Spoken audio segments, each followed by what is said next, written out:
Hey guys, it's Erica. I primarily talk about personal finance on this channel, but if you can't master this skill, then you're just throwing money away. The skill is productivity. Because we all have the same 24 hours a day, but the people who have mastered productivity are able to make more money, especially when it comes to building multiple income streams. Time is the most valuable asset we have, and mastering the art of productivity has allowed me to build up 12 income streams over the past year, but also win back my time. My time isn't owned by some law firm the way it was when I was working only as a corporate lawyer. And so if you're working a 9 to 5 and trying to figure out how you can find the time to build up your side hustles, or just looking for ways to be more productive, today I want to share with you my 6 productivity tips that I use to make more money. Tip number 1 is stop all phone notifications. Now, this is a big one. When I first had this realization, I gained so much more time because I used to let my phone dictate my attention. I'd be trying to focus on a piece of work, then the enchanting iPhone ding would break my attention. I'd then glance at my phone, work out if it's important or not, and then reply if necessary. These short breaks not only slowly add up, but they also slow down my work, because I then have to readjust myself, trying to remember what I was doing and then get back to work. And it's not just your messages. Every single app on your phone is fighting for your attention. Google wants you to check your emails, browse Chrome, watch YouTube. Facebook wants you to check WhatsApp, Instagram, and scroll through your timelines. The longer you can spend on these apps, the more money they can make. So it's in their best interest to captivate your attention. Once I realized this, I decided to turn off all notifications on my phone with only one exception. If someone calls 3 times, then it goes through. This simple trick has allowed me to gain hours of my life, which I can then dedicate towards growing my legal tech company, Plug-in Law, and creating more videos for you. Tip number 2 is organizing emails. This is related to the first tip, but I feel like it deserves its own section as it's that important. For me, having an organized email inbox gives me the equivalent feeling of relaxation as a 5-day yoga retreat, which I've never been to, but I can imagine it's relaxing. How you manage your email can make or break your productivity. I used to go through my emails one by one as they arrived. I'd get a notification and slowly type out my replies, or meaninglessly just scroll through the various newsletters that I've signed up for over the years. This had the same negative effect as what I talked about earlier with the phone notifications. While I was still being, or at least feeling, productive, the disjointed nature of it really slowed me down. When you're switching between activities, your brain has to readjust to new information and internalize how you're going to process it. What I choose to do instead is allot a certain amount of time each day to my emails, treating them as if they were real mail. Before the fast-paced world of the internet, people used to receive mail once a day. The postman would come, give you your letters, and then that was it until the next day. I like to treat my email this way too, except I choose when the e-postman arrives. What I do is I set a time in my day to respond to emails. That way my attention is solely focused on the emails. I open the email, deal with it or delegate it, then archive and move on to the next one. Tip number 3, put everything on a to-do list. I start off really simple with only 3 main tasks that I have to complete. These are my priorities for the day. I put them on a separate piece of paper and make sure that I can see them at all times while working. I only choose 3 main tasks just to make sure that I don't overwhelm myself. And once I've finished these 3 main tasks, I rip the piece of paper in half.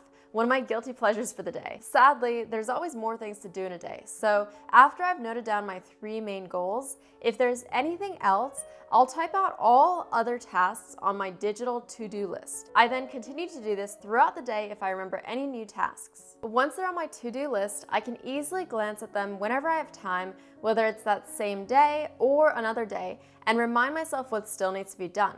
But I only care about the 3 main goals that I've handwritten. Everything else is just an extra bonus if I get it done. Writing them down somewhere also means that I don't have to store all of these to-dos in my brain, meaning I can keep my attention focused on what's important instead of constantly trying to remember what needs to be done. Just like my main priorities, I check them off as I go. Tip number 4 is time blocking. Emails aren't the only thing I block off time to do. I aim to do this with all of my tasks for the day. What I do is block off certain times in the day that I'm going to be working on those specific activities. I don't use any fancy software for this, just the free Google Calendar. I usually block off my entire day in the morning or the night before if I have time. I always start with my 3 main tasks for the day and estimate how long those will take. Then I'll start blocking off all of the little activities for the day. I try to do this as quickly as possible because I don't want to spend ages planning, as that would kind of defeat the purpose. I do this because it helps to give me a framework for the entire day and forces me to stay on track. You've heard of Parkinson's law, that work expands to fill the time available. So if I only allot a certain blocked period of time to get something done, I have no choice but to get it done then. That way it's easier to avoid the temptation of opening up social media or letting other tasks creep in when I know exactly what needs to be done and how long I have allotted. Tip number 5, learn how to say no. In a book by Derek Sivers called Heck Yes or No, What's Worth Doing, he outlines a principle called heck yes or no. It's pretty simple. When you get an invitation, you have to ask yourself, is it a heck yes, meaning that you're super excited about this and want to go, or is it a no? Sounds okay. If you're on the fence, even just a little bit, then turn down the offer. Because every time you say yes to something, it forces you to say no to something else. Our time is limited no matter how productive we are. So sometimes you have to be realistic about your decisions. I used to really struggle with this. Especially when my YouTube channel started to get views, I'd get messages from people wanting help with their channels and from people wanting me to come on their podcast. And I'd just spend hours and hours discussing what it was like to be a YouTuber instead of actually making videos. And it felt a little counterintuitive. And I'm still not great at saying no, but I'm getting more comfortable with it because I know that when I say no, it opens up my time to do things that I really love doing, which right now is about helping people at scale. And so I'm really trying to limit the one-on-one interactions that I have. Tip number 6, learn from experts. Until a couple of years ago, I used to think that I had to do everything. If I wanted to do something, then I needed to learn how to do it. I still have this drive to keep learning and improving, but there comes a point when you realize that you can't do everything. Take boxing, for example. I'm not the best at boxing, but it's a relatable example. A person could spend years and years reading all of the boxing textbooks and practice at home every single day. They could become a master in their own regards. But then they finally join a boxing gym and meet people who are far superior to them in technique and form with half the amount of training, all because they had a professional to train them, an expert who could see their flaws and offer them advice on how to improve. There's no escaping the fact that it's easier to learn from an expert than it is to teach yourself. But before you start hiring experts to teach you everything, I personally recommend following these 3 steps. For the first step, still try to do it yourself. The internet has given us instant access to any piece of information we desire. In a matter of seconds, you can buy a book on Amazon, or you can search Google for articles, or you can watch YouTube videos. Every topic is just a few clicks away. So watch these videos, read the books, and start trying to do it yourself. That way you understand how difficult or easy it actually is. I did this with video editing. In the beginning of this channel, I spent hours and hours trying to learn how to edit videos. I managed to learn the fundamentals, but I soon realized I needed help. That's where step 2 comes in. Have someone else teach you. I always try to learn something before seeking external advice. That way I have a better frame to gauge if the expert is truly an expert, and I have an idea of what I need to learn from them. In Gabriel Winter's book, Fluent Forever, How to Learn Any Language Fast and Never Forget It, he explains the importance of teaching yourself 625 words in a foreign language before seeking help. And I know this sounds like a lot, but he teaches you how to use Anki flashcards to do this. And once you get started, it's not that difficult. Gabriel does this because without this foundation already built, any lessons you take will just be drilling in the basics. You'll quickly get bored of your teacher and may give up saying that it's just too hard. But if you've already invested time to learn the basics, then learning the rest doesn't feel as daunting. Now, what if you're trying to learn something like creating a successful YouTube channel? Lots of people claim to know how to do it, but then their own channels have less than 1,000 followers, or they started their channel years ago when there was less competition. That's why I created my own Mastering YouTube course, because people kept coming to me wanting to know how to succeed on YouTube. It includes hours of content. I wanted to make a complete course covering everything from how to find ideas, all the way to how to edit, including which programs to use, and where to find affordable freelancers once your channel outgrows your ability or your time. On top of this, I use my background in law to teach you how to get and negotiate sponsorship deals, meaning that you can start making money off of YouTube as soon as possible. I grew this channel from 0 subscribers to making over $100,000 from it.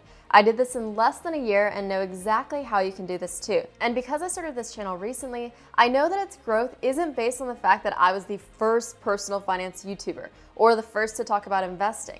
I started YouTube at the same time as millions of other channels, and through this process of self-discovery, I learned how to efficiently grow my channel. If that sounds up your street, then check out the link in my description. I've created a free guide on how to kickstart your YouTube channel. Once you sign up, I'll email the details over to you so that you can see if this is something that you're actually interested in. And the final step is outsourcing. Once you've built up an understanding of the thing you wanted to learn, given it a go yourself, but then decided it's taking up too much of your time, then you need to start outsourcing. Sure, you can just skip steps 1 and 2, but in my experience, if you do that, then it makes it really hard to judge if your contractor can actually do the job. We've all heard 1 or 2 stories of companies hiring people who lied on their applications and exaggerated their way into the position, only to get fired the next week because of their incompetence. This whole process is already costing you time and resources, and worst of all, prevents someone who's actually qualified from working with you. If you start by learning about each element of your company, then you're going to save thousands down the line by hiring the right people who can actually help you. This might be difficult in a huge corporation, but for small businesses, it's not impossible at all. Anyone can learn the basics of email marketing, Facebook advertising, web design, and content creation. And because your budget is usually limited, it's cheaper for you to grasp the basics before spending money hiring the wrong people. Okay, so quick recap. The 6 productivity habits I use to make more money. Stop all phone notifications. Organize your emails. Set a time to get your inbox to 0 every single day. Put everything on a to-do list. Write your 3 main goals and then jot down any other things you need to complete throughout the day. Time blocking. Get organized by blocking out your day. And finally, teach yourself, learn from experts, and then hire people you know can do the job so that you can free up your own time. If you want 2 free stocks from Webull, all you have to do is sign up using the link below and deposit $100, and that second free stock is going to be worth up to $1,600. Thank you so much for watching. Please hit the beautiful thumbs up if you enjoyed the video, and hopefully I'll see you in the next one right here. Bye!